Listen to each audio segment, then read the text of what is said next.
कभी कभी सत्य की गूंज वेदों के शब्दों से भी गहरी होती है। कहते हैं कि एक समय था जब गुरुकुल में ज्ञान की ज्योति जलती थी, पर उस ज्योति को एक अजन्मे शिशु ने चुनौती दे दी थी। वो शिशु जो गर्भ में ही वेदों को झूठा कह बैठा था और जिसने बदल दी थी एक गुरु की किस्मत, एक पिता का जीवन और एक युग का ज्ञान। आज हम सुनेंगे मुनि उद्दालक, कौर और अजन्मे अष्टावक्र की अद्भुत रहस्यमय और आत्मज्ञान से भरी कथा। स्वागत है दोस्तों आपका हमारे चैनल पर। मानव का जीवन सतत विकास ज्ञान पर आधारित है। ज्ञान ही वह कुंजी है जिसने निरंतर सक्रिय रहकर मुमुक्षुओं को मनीषी बनाया और इन मनीषियों ने मानव समाज का मार्गदर्शन किया। आदिकाल से ही इस धराधाम पर ज्ञान की विभिन्न धाराओं के प्रकांड विशारद जन्म लेते रहे हैं। ज्ञान अपरिमित होता है, अंतहीन होता है। संपूर्ण ज्ञानी कुछ बिरले ही हुए हैं जिन्होंने जीव के जीवन मरण के रहस्य को सरल वचनों में ढालकर मानव समाज का कल्याण किया है। वैदिक काल में आश्रम पद्धति से ज्ञान का आदान प्रदान होता था। आचार्यों द्वारा गुरुकुलों में शिक्षा प्रदान की जाती थी। बिना किसी भेदभाव के समान नियमों के साथ साधारण वर्ग और राजकुल के छात्र इन आश्रमों में कठोर व्रत लेकर विद्याध्ययन करते थे। सुप्रसिद्ध वेदांताचार्य मुनि उद्दालक भी अपने ज्ञान से समाज को लाभान्वित करते थे। उनके आश्रम में सैकड़ों जिज्ञासु छात्र शिक्षा प्राप्त करते थे। मुनि उद्दालक प्रत्येक शिष्य को अपनी संतान की भांति स्नेह करते थे। गुरु रूप में उनका समर्पण अद्वितीय था। वेदों की ऋचाएं उन्हें कंठस्थ थीं और अपने ज्ञान को भी शिष्यों में निष्कृपणता से वितरित करते थे। अनेक शिष्य विभिन्न राज्यों में उनकी शिक्षा का सफल प्रचार प्रसार करके जीवन यापन कर रहे थे। दूर दूर तक मुनि उद्दालक की ख्याति थी। सभी शिष्य उन्हें समान रूप से प्रिय थे, परंतु कहोड़ की बात ही अलग थी। कहोड़ जैसा शिष्य उन्हें आज तक ना मिला था। अपने 10 वर्ष के छात्र जीवन में कहोड़ ने सिद्ध कर दिया था कि वैसा शिष्य दुर्लभ था। उनकी जीवनचर्या इतनी सरल थी कि स्वयं मुनिवर चकित रह जाते। विद्यार्थियों के पंच लक्षणों से युक्त कहोड़ ने कभी ऐसा अवसर न आने दिया कि गुरु को शिष्य से किसी भी प्रकार की शिकायत हुई हो। और वेदों के प्रति उच्च कोटि की उत्कंठा तो सुने पर सुहागा जैसी थी। वेदों के प्रत्येक शब्द और उसके अर्थ को कहोड़ ऐसे कंठस्थ करते कि मुनिवर भी चकित रह जाते। अब कहोड़ की शिक्षा पूर्ण हो गई थी। उन्होंने सभी वेदों, शास्त्रों और उपनिषदों को शांगोपांग अध्ययन पूरा कर लिया था और आश्रम से उनकी विदाई का दिन समीप आ रहा था। कहोड़ को जहां अपनी शिक्षा पूर्ण हो जाने की प्रसन्नता थी, वहीं आश्रम में अपने सहपाठियों से वियोग की पीड़ा हो रही थी। आश्रम एक परिवार की भांति ही तो था, जहां परस्पर स्नेह के बंधन से बंध जाना स्वाभाविक ही था। इधर मुनि उद्दालक भी जीवन में पहली बार कुछ विचलित से हो रहे थे। अनेक शिष्य उनके जीवन में आए और गए थे, परंतु कहोड़ के जाने की बात कहीं हृदय को शलाती थी। वैसा शिष्य कोई और मिलेगा, इसकी निकट भविष्य में संभावना ना थी। ऐसा आज्ञाकारी, ज्ञान पिपासु, कर्मठ और चरित्रवान शिष्य दुर्लभ था। 2 दिन बाद ही कहोड़ को आश्रम से चले जाना था और मुनिवर अभी से बेसात से घिर गए थे। तब उनकी गुरु पत्नी ने पूछा गंभीर मुख देखकर, स्वामी, आज प्रातः काल से ही आप कुछ विचलित नजर आ रहे हैं। मुनिवर बोले, सुशीले, कैसी विचित्र बात है कि मैं सत्य को जानकर भी स्वीकार नहीं करना चाहता। अपने ही नियम को किसी भी प्रकार से अस्वीकार करने की ना जाने क्यों इच्छा हो रही है। गुरु पत्नी बोली, ऐसा क्या हो गया है स्वामी? गुरु बोले, कहोड़ की शिक्षा पूर्ण हो गई और वह 2 दिन बाद आश्रम छोड़कर चला जाएगा। आश्रम जीवन में हमारे लिए सामान्य घटना है। प्रतिवर्ष कुछ शिष्य शिक्षा पूर्ण करके आश्रम छोड़कर जाते ही हैं। कभी भी ऐसा विषाद नहीं हुआ जैसा कहोड़ को लेकर हो रहा है। जाने क्यों ऐसा लग रहा है जैसे हृदय में से कहीं कुछ रिक्त होता जा रहा है। गुरु पत्नी बोली, स्वामी, आश्चर्य है कि आप जैसे परम ज्ञानी को भी ऐसा मोह हो रहा है। गुरु शिष्य का संबंध स्नेहपूर्ण होता ही है, परंतु शिष्य विशेष से ऐसा स्नेह, ऐसा कहोड़ में क्या है? सुशीले, मेरा जीवन शिष्यों के बीच ही व्यतीत हुआ है और एक से एक बढ़कर योग्य शिष्य मुझे मिले हैं, परंतु कहोड़ जैसी मुमुक्षा और समर्पण मैंने किसी में नहीं देखी। कहोड़ जैसा शिष्य दुर्लभ है। यह मेरी तपस्या का फल है जो उसके जैसा शिष्य मुझे मिला। गुरु पत्नी बोली, स्वामी, निसंदेह कहोड़ एक सच्चा शिष्य है। उसमें वे सभी विशेषताएं हैं जो एक शिष्य में होती हैं। मैं भी उसके व्यवहार और आचरण से प्रसन्न रहती हूँ। आश्रम में उसकी उपस्थिति एक प्रकार की जीवंतता का अनुभव कराती है। सबके प्रति उसकी सदाशयता सराहनीय है। उसे शिष्य रूप में पाकर आपका गौरवान्वित होना स्वाभाविक ही है, परंतु नियमानुसार तो आपको चलना ही होगा। यही तो हमारे विचरण का कारण है सुशीले। हम जानते हैं कि शिक्षा पूर्ण होने पर शिक्षार्थी आश्रम छोड़कर जीवन के पथ पर बढ़ जाता है, किसी उद्योग के माध्यम से जीविकोपार्जन करता है। यह जीवन की सामान्य प्रक्रिया है और आश्रम पद्धति के सहज स्वीकार नियम भी है। फिर भी मन में कोई आवेग सा उठता है कि कहोड़ ना जाए तो कितना अच्छा हो। अब जीवन भर तो वह विद्यार्थी नहीं रह सकता स्वामी। विद्याध्ययन के बाद तो उसे गृहस्थ आश्रम का भी पालन करना है। वह बहुत ही आज्ञाकारी शिष्य है और यदि आप उसे जाने की अनुमति ना दें तो वह जाएगा भी नहीं। परंतु क्या उचित होगा? क्या आप अपने स्नेह के बंधन में बांधकर एक योग्य वेदाचारी को सीमित कर देंगे? क्या यह स्नेह का दुरुपयोग ना होगा स्वामी? स्वामी बोले, यह हम सोच भी नहीं सकते। यह हमारे हृदय की छटपटाहट है, विचित्र सी वेदना है। कहोड़ के जाने के पश्चात कुछ दिनों तक हमें यह पीड़ा सताएगी। जब कोई मार्ग ही नहीं है तो शनैः शनैः स्वीकार करना ही होगा। गुरु माता ने धीमे स्वर में कहा, स्वामी, मार्ग तो है। मुनिवर आशापूर्ण दृष्टि से देखा। क्या क्या कोई उपाय है? गुरु पत्नी ने कहा, हमारी पुत्री सुजाता, वह विवाह योग्य हो चुकी है। कहोड़ से अधिक उपयुक्त वर उसे कहां मिलेगा? मुनि उद्दालक के नेत्र चमक उठे और वे प्रशंसा भरी दृष्टि से अपनी पत्नी की ओर देखते रह गए। कहोड़ एक सुदर्शन युवक था जिसके मस्तक से ही विद्युता का तेज झलकता था। सौम्यता के साथ उसकी मुस्कान सभी को प्रिय लगती थी। कहोड़ अपने सहपाठियों के साथ समिधा एकत्र करने वन में आए थे और उन्हें संध्या वंदन से पूर्व आश्रम लौटना होता था। नदी के किनारे वन में वृक्षों की आवश्यक समिधा सुलभ प्राप्य थी। यद्यपि सभी शिष्य इस कार्य में निपुण थे, परंतु कहोड़ उनका मार्गदर्शन करते थे। मित्र, अब तुम चले जाओगे, एक सहपाठी ने ऐसा कहा। तुम्हारा वियोग हमें बहुत दिनों तक पीड़ा देगा। तुम्हारे जैसा सच्चा मित्र, परम स्नेही व कुशल मार्गदर्शक हमें संभवतः पुनः नहीं मिलेगा। तब कहोड़ बोले, ऐसा क्यों सोचते हो मित्र? गुरुदेव के सानिध्य में एक से बढ़कर एक शिष्य हैं। तुम सब भी श्रेष्ठ ही हो। स्नेह और मित्रता में वियोग की पीड़ा अवश्य होती है और यह तो मुझे भी होगी, परंतु जीवन के विधान को तो मानना ही होगा। मानना तो होगा मित्र। हम सभी को शिक्षा पूर्ण करके अपने अपने पद पर आगे बढ़ जाना है। संयोग से भी जीवन में पुनः भेंट की आस नहीं की जा सकती, परंतु सामयिक पीड़ा तो होती ही है। अब शीघ्रता करो मित्र, सूर्यदेव अस्तांचल की ओर चल पड़े हैं। हमें समय पर पहुंचना होगा। सभी ने अपनी चुनी हुई समिधा की ढेरी को बांधकर सिर पर रखा। नित्य प्रातः 7 कुंडी हवन के लिए इतनी समिधा चाहिए थी। रोज की भांति आज भी कहोड़ अन्य मित्रों से अधिक लकड़ी चुन चुके थे। सभी शिष्य आश्रम की ओर चल पड़े। यही वह समय था जब आश्रम की कन्याएं भी गुरुपुत्री सुजाता के मार्गदर्शन में नदी से जल भरने आई थीं।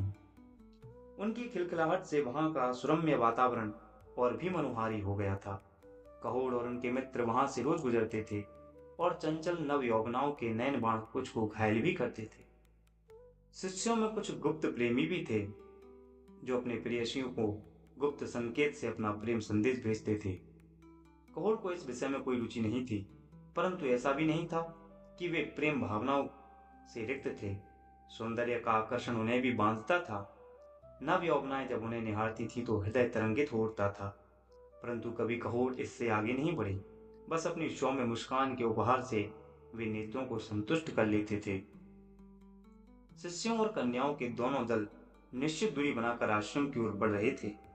रति और काम के मध्य संभावित अवसर प्रायः परस्पर नयन बाणों से अपनी प्रेम भावनाएं प्रकट कर ही देते हैं।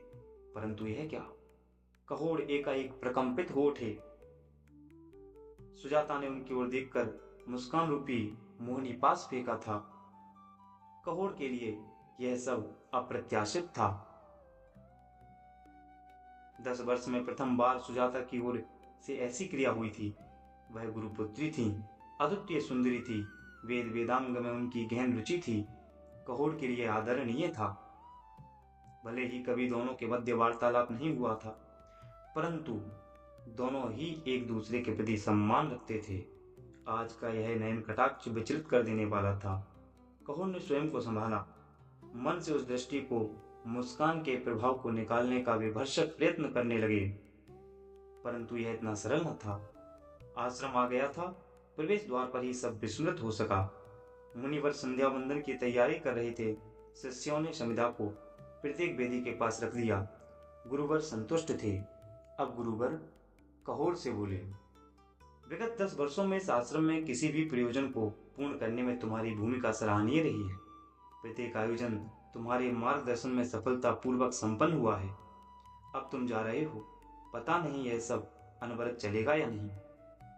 कहोड़ बोले, गुरुदेव, आपके प्रत्येक शिष्य आपकी शिक्षा से परिपूर्ण होकर सर्वगुण संपन्न हो जाता है। अतः आश्रम के सभी कार्य भली भांति संपन्न होते जाएंगे। आपके मार्गदर्शन में सभी अपने कर्तव्य का निर्वहन करेंगे। गुरु, परंतु हम चाहते हैं कि इस आश्रम और आश्रम वासियों को तुम्हारे जैसे वेदाचारी विद्वान का मार्गदर्शन मिलता रहे। हमारी भी आयु अब हो चली है।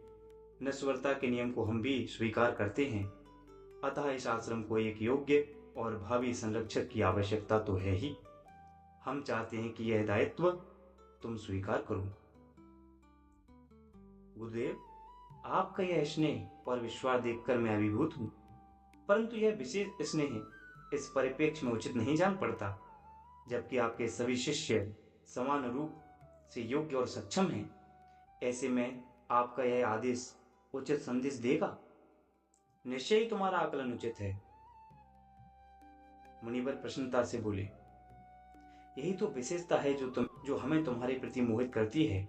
इसी से तो हमें लगता है कि तुम हमारे और आश्रम के भविष्य के लिए अत्यंत आवश्यक हो। हम तुम्हारे गुरु हैं और गुरु का शिष्य पर इतना अधिकार तो होता ही है कि वह अपने सदीक्षा हेतु शिष्य को निर्देशित कर सके। इसी बात को ध्यान में रखते हुए हम उपहार स्वरूप तुम्हें कुछ भेंट करके तुमसे कुछ आशा रखते हैं। कहोड़ ने तत्परता से हाथ जोड़े, आज्ञा करें गुरुदेव। बस मेरी सदिच्छा है कि तुम इस आश्रम और मेरे जीवन का अभिन्न अंग बने रहो। मेरी इस सदिच्छा को जानकर तुम्हारी गुरु माता ने हमें एक उपाय सुझाया है। मेरी पुत्री सुजाता विवाह योग्य हो चुकी है। उसके लिए वर की खोज में हम कहीं और क्यों जाएं, जब कहोड़ जैसा विद्वान, कर्मठ और आदर्शवादी युवक हमारे सामने है। पुत्र, हम चाहते हैं कि तुम सुजाता को पत्नी के रूप में स्वीकार करो। इससे हम कन्या ऋण से भी मुक्त होंगे और हमारी सदिच्छा भी पूर्ण होगी। क्या तुम्हें अपने गुरु की सदिच्छा पूर्ण करना स्वीकार है पुत्र? आपके आदेश के समक्ष मैं नत हूं गुरुदेव। आश्रम भर में यह समाचार फैल गया तो चहुं ओर प्रसन्नता की लहर दौड़ पड़ी। कहोड़ और सुजाता का दाम्पत्य जीवन बड़ा सुखमय था। इस विवाह से बहुत लोगों की इच्छाएं पूर्ण हुई थीं। मुनि उद्दालक और उनकी धर्म पत्नी जहां कन्यादान से उऋण हुई, वहीं कहोड़ के वियोग की संभावित पीड़ा भी निराकृत हो गई। सुजाता को सुयोग्य इच्छित जीवन साथी मिल गया था, क्योंकि वह कहोड़ को बहुत पहले से मन ही मन प्रेम करती थी, परंतु कुछ वर्जनाओं के कारण उसका प्रेम मुखर नहीं हो सका था। कहोड़ के लिए वह एक आकस्मिक परंतु आह्लादित कर देने वाली संबंध था। सुजाता जैसी सुशील, संस्कारी और गुणी जीवन साथी मिलना सौभाग्य की बात थी। इसके साथ ही आश्रम के गुप्त प्रेमी प्रेमिका भी साहस कर पाए और कई जोड़े विवाह बंधन में बंध गए। सर्वत्र सुख और शांति थी। समय अपनी गति से बढ़ता गया। और कहोड़ व सुजाता के प्रेम ने सुजाता के गर्भ में आकार लेना शुरू कर दिया। कहोड़ को भी पिता बनने की अनुभूति रोमांचित कर रही थी। अब उनके दायित्व भी बढ़ गए थे। अब वे विद्यार्थी नहीं थे, वे शिक्षक थे, मुनि उद्दालक के विशेष सहायक आचार्य थे। आश्रम के व्यवस्थापक की अतिरिक्त जिम्मेदारी भी उन्हें सौंपी गई थी। अत्यंत व्यस्तता होते हुए भी कहोड़ के मुख पर कभी थकान के चिन्ह न होते थे। रात्रि के समय वे सुजाता को वेदों की ऋचाएं सुनाते थे और सुनते सुनते सुजाता को गहरी नींद आ जाती थी। कहोड़ अपनी सोती हुई सुकोमल पत्नी को पराया सप्रेम निहारते रहते। एक रात्रि गर्भवती सुजाता लेटी हुई विश्राम कर रही थी और कहोड़ समीप बैठे वेद वाचन कर रहे थे। यह नियमित क्रिया थी। कहोड़ ने एक श्लोक का पाठ किया। वेद मिथ्या हैं, आत्मज्ञान से परे कुछ भी नहीं, ग्रंथ मात्र शब्दों और निरर्थक अर्थों का संग्रह है। वास्तव ज्ञान आत्म को जानने में है। ये शब्द सुजाता के मुख से निकले थे, परंतु वाणी में जो ओज और दृढ़ता थी वह सुजाता के मुखमंडल से भिन्न थी। कहोड़ आश्चर्यचकित थे और सुजाता स्तंभित। शब्द उसने भी सुने थे, परंतु वह स्वयं तो कुछ भी नहीं बोली थी, और वेद विरुद्ध तो उस जैसी विदुषी के मुंह से सुन पाना भी कल्पना से परे था। जिसका जीवन ही वेदवाणी सुनते सुनते गुजरा हो, वह कैसे अकल्पनीय शब्द कह सकती थी। स्वामी, स्वामी, मैं ठहरो सुजाते, तुम्हें क्षमा याचना की आवश्यकता नहीं। अभी मुझे समझने दो कि अकल्पनीय शब्द कहां से प्रस्फुटित हुए हैं। देव, कहीं किसी अज्ञात शक्ति ने तो मुझसे यह अपराध नहीं कराया। कहोड़ की दृष्टि सुजाता के पेट पर गई। 8 माह का गर्भ था। उन्हें पेट की सतह पर विचित्र से परिवर्तन दिखाई दिए, जैसे गर्भस्थ शिशु इधर से उधर घूम रहा हो। वे समझ गए कि सुजाता के गर्भ में साधारण शिशु नहीं है। साधारण गर्भस्थ शिशु इतनी तीव्र प्रतिक्रिया नहीं कर सकता। ऐसा लग रहा जैसे गर्भस्थ पिंड तेजी से इधर उधर तैर रहा। आश्चर्य यह है कि सुजाता को किसी प्रकार की पीड़ा नहीं हो रही थी। सुजाते, यह जो तुमने और मैंने सुना, जो कि तुमने नहीं बोला और मैंने भी नहीं बोला, वह वेद विरोधी वाणी तुम्हारे गर्भस्थ शिशु की थी। देव, यह आप क्या कह रहे हैं? यह कैसे हो सकता है? सत्य यही है, परंतु मुझे इस बात का आश्चर्य है कि जिस वातावरण के कण कण में वेद वाणी व्याप्त है, वहां किसी वेद विरोधी का जन्म कैसे? देव, ऐसा भी तो हो सकता है कि किसी अनजान आसुरी शक्ति ने क्षण भर के लिए मेरी वाणी अपने बस में करके ऐसे दुर्वचन मेरे मुख से उचार दिए हों। नहीं सुजाते, इसमें कोई संदेह नहीं कि वह तुम्हारे गर्भस्थ शिशु के विचार थे, जो उसने तुम्हारे माध्यम से व्यक्त किए हैं। इस पवित्र आश्रम में किसी अन्य तामसिक शक्ति का प्रवेश नहीं हो सकता। देव, संभवतः आप सत्य कह रहे हैं। आप क्रुद्ध मत होइए। गर्भस्थ शिशु अभी अबोध पिंड ही तो है। उसे वेदों के विषय में क्या ज्ञान होगा? जन्म के पश्चात वह आपका शिष्य होगा, तो वेदों की महानता स्वीकार करेगा। उसे क्षमा कर दें स्वामी। तुम सो जाओ सुजाते, प्रभु सब भला करेंगे। उस रात्रि दोनों पति पत्नी सो नहीं पाए। फिर दिन भर की व्यस्तता में सब विस्मृत हो गया। रात्रि हुई और नियमित वेद पाठन आरंभ हुआ। अभी कुछ ही श्लोक उच्चारित हुए थे कि गर्भस्थ शिशु ने पुनः व्यवधान कर, वेदों में कुछ नहीं रखा पिताश्री, स्वयं को जानो, सबको जान जाओगे। कहोड़, जिन्हें कभी क्रोध नहीं आता था, वे भी क्रोधित हो गए। अरे मूर्ख पिंड, तो अभी ठीक से अपना अर्थ नहीं जानता और वेदों की आलोचना कर रहा है। जाने हमारे किस जन्म के, किस अपराध के फल के रूप में तू हमारी संतान के रूप में पल रहा था। वेद विरोधी अक्षम्य होता है। तेरी जीवा वक्र है जो तू ऐसा दुस्साहस करता है। मैं तुझे श्राप देता हूँ कि जब तू इस संसार में जन्म लेगा तो तेरा शरीर 8 जगह से वक्र होगा। सुजाता तो जैसे पाषाण हो गई। नाथ, क्रोध से तमतमा रहे कहोड़ ने सुजाता को भुजाओं में समेटा। सुजाते, संताप ना करो। धृष्टता को क्षमा नहीं किया जा सकता। यह मूड इसी योग्य था। वेद विरुद्ध बोलने का कैसा दंड हो सकता है, यह इसे ज्ञात हो जाएगा। तुम स्थिर रहो, निसंताप रहो। सुजाता ने कुछ नहीं कहा। वह समझ रही थी कि प्रारब्ध को कोई नहीं टाल सकता, और यह सब प्रारब्ध का ही परिणाम था जो अक्रोधी कहोड़ को भी क्रोध आ गया और गर्भस्थ पिंड स्थापित हुआ। समय व्यतीत होने लगा। सुजाता के प्रसव का समय जैसे से समीप आ रहा था, उसी अनुपात में सुजाता की चिंता बढ़ती जा रही थी। एक दिन सुजाता कहोड़ से बोली, स्वामी, पुत्र का जन्म होने वाला है और उसके संस्कार आदि के लिए हमें कुछ धन की आवश्यकता होगी। सुजाते, इस शिशु से मुझे कोई स्नेह नहीं है, परंतु वेद सम्मत संस्कार तो करने ही होंगे। मैं धन की व्यवस्था करूंगा। ईश्वर करे कि सब कुशल मंगल से हो। स्वामी, अजन्मे शिशु पर इतना क्रोध कहाँ तक उचित है? सुजाते, वेद विरोधी पर कैसा स्नेह। मैं फिर भी कल प्रातः मिथिला नगरी जाऊंगा और दया निधान राजश्री महाराज जनक से याचना करूंगा। वे अवश्य दया करेंगे। सुजाता के हृदय को बड़ी शांति मिली। उसने अपने पेट पर हाथ फिराया। श्राप मिलने के बाद से गर्भस्थ शिशु ने फिर कभी वेद विरोधी विचार व्यक्त न किए। कहोड़ ने अपनी वाणी से अपनी ही नियति लिख दी थी, पर समय का चक्र नहीं रुकता। उस गर्भ में पल रहा बालक, जो वेदों से भी आगे का सत्य जानता था, जल्द ही जन्म लेगा और उसके जन्म के साथ शुरू होगी एक नई कथा। अष्टवक्र, उस शिशु की जिसने ब्रह्म को जाना। क्या कहोड़ अपने श्राप से मुक्त हो पाएगा? और क्या वह अजन्मा बालक सच में दिव्य ज्ञान लेकर जन्म लेगा? जानिए इस रहस्यमय कथा के अगले भाग में। दोस्तों, आपको यह कथा कैसी लगी कमेंट में जरूर बताएं। शीघ्र ही इसका अगला पाठ आएगा। धन्यवाद।